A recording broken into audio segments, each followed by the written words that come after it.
નમસ્કાર ખેડૂત મિત્રો, આજે આપણે રાપર તાલુકાના કલ્યાપણ ગામના ધનજીભાઈના ખેતરે આવેલા છીએ।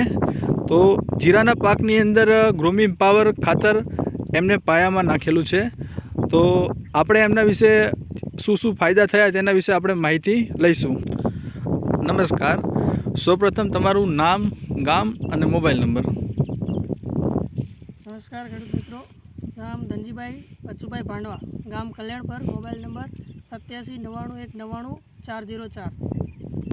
સરસ। તમે આ જીરાના પાક માટે ખાતરની કેટલી બેગ અને ક્યાંથી લાવ્યા હતા? ખાતરની બેગ 20 બેગ લાવ્યા હતા મુકેશભાઈ આગળથી, અને જેને મેં પાયામાં વાપરેલું હતું। ઓકે, ગ્રોમિંગ ખાતર વાપરવાથી તમને જીરામાં કેવા પ્રકારના ફાયદા થયા છે? સૌપ્રથમ તો ગ્રૂમિંગ ખાતર વાપરવાથી ઉગાવો સારો હતો અને ઝડપી ઉગાવો હતો, અને એના મૂળિયાનો વિકાસ બી સારો છે અને જીરાનો વિકાસ બી સારો છે। બીજા અન્ય જે રાસાયણિક ખાતરો આવે છે તેનાથી આ ખાતરમાં શું તમને કંઈક ફરક લાગ્યો છે? બાકીના રાસાયણિક ખાતરો કરતાં વધુ સારો છે, ભેજ વધુ ટાઈમ માટે રહે છે અને જમીન માટે પણ સારું છે। તો જે આપણા બીજા અન્ય ખેડૂતો છે તેમના માટે શું સંદેશ છે?